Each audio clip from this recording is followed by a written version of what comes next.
Viewers, comment on the stream and tell us how you want the Vault Thief to die. We can monitor it in mind.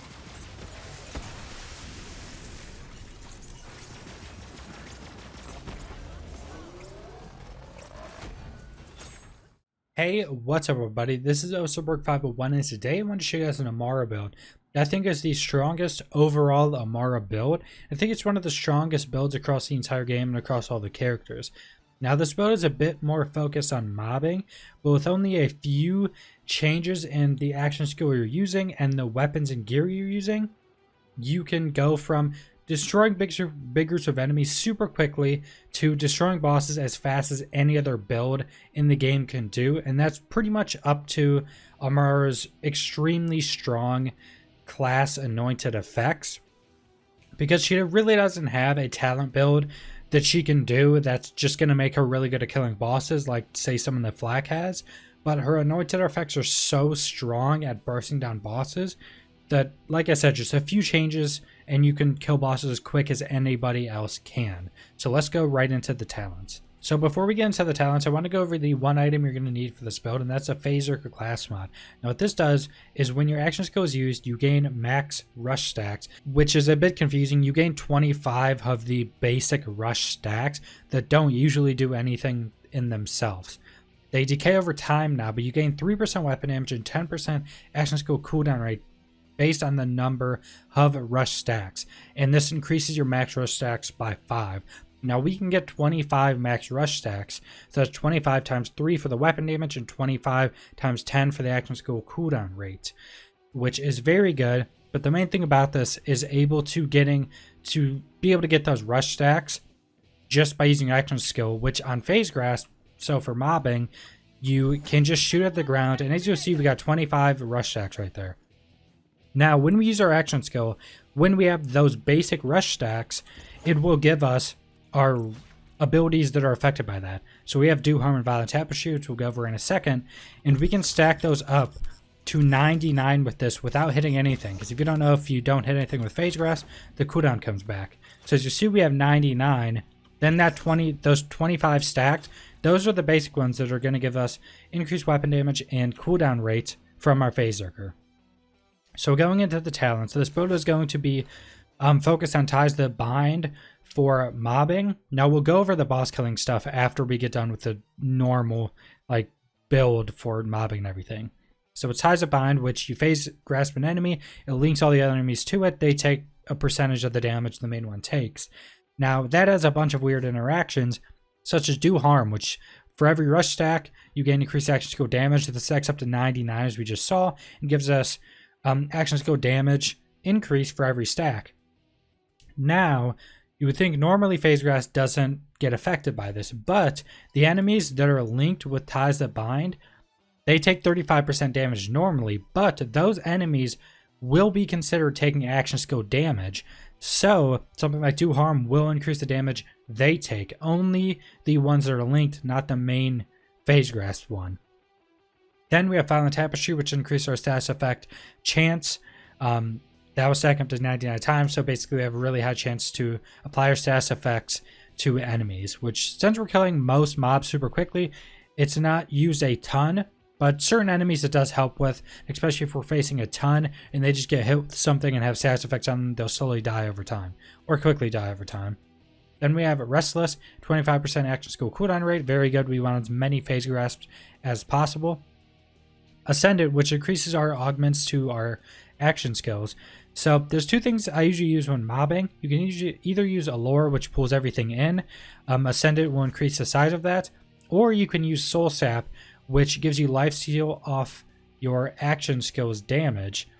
And it goes to 50%. Now, like we just went over, Phase Grasp an enemy, that main enemy won't heal you or do anything with Do Harm or action skill damage. But the linked enemies will heal you off of Soul Sap.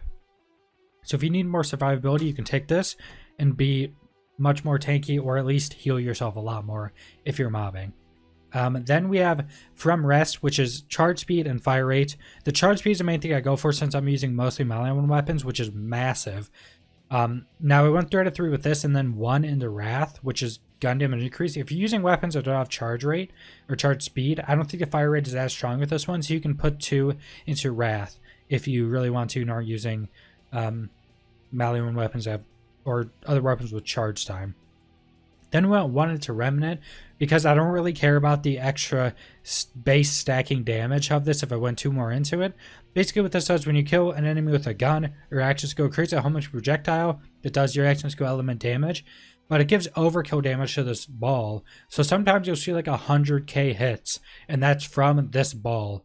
So, and it just sends up a ball that tracks or something. You know, you'll see 20ks, 30ks, just ridiculous damage that go in like one-shot random enemies, which is super good for 1 point.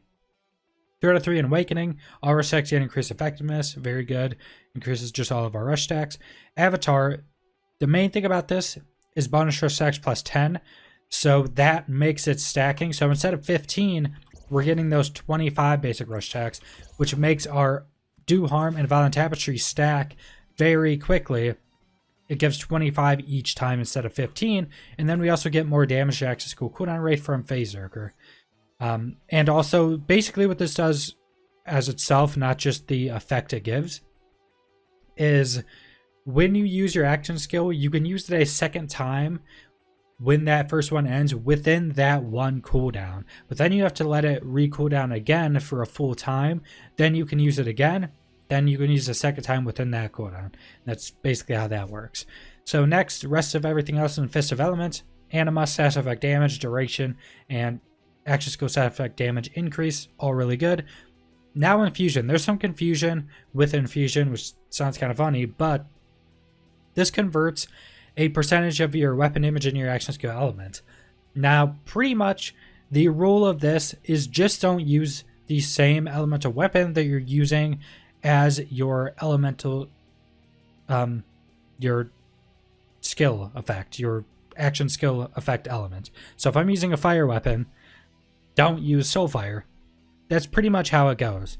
Because if you use this, and if I'm using a fire weapon with Soulfire, my fire weapon's actions or status effect damage will not be applied. It will apply a basic one off of Soulfire, which does much less damage, which is always the way I would think to use this. So if I'm using Soulfire, I use any other elements. Pretty much how that goes.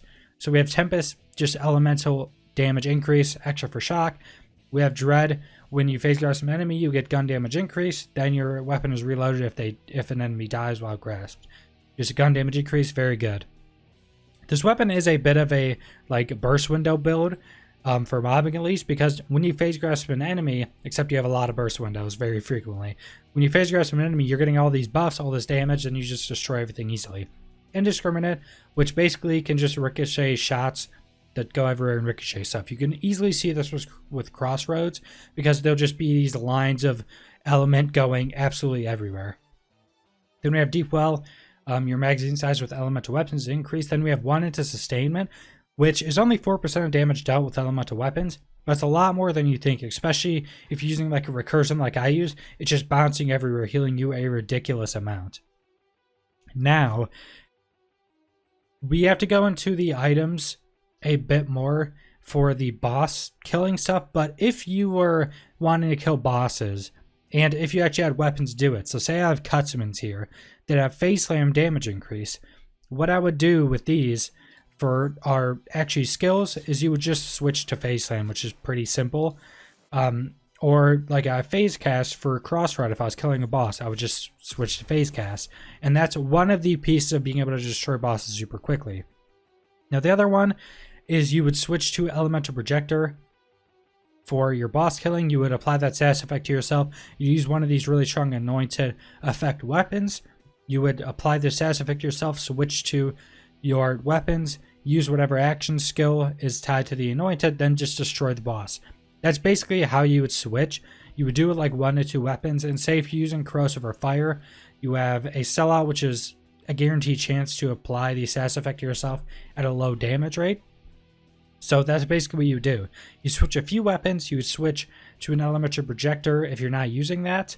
You'd switch your one action skill that's tied to it, so Phase Slam or Phase Cast if you have these anointed, then just destroy the boss.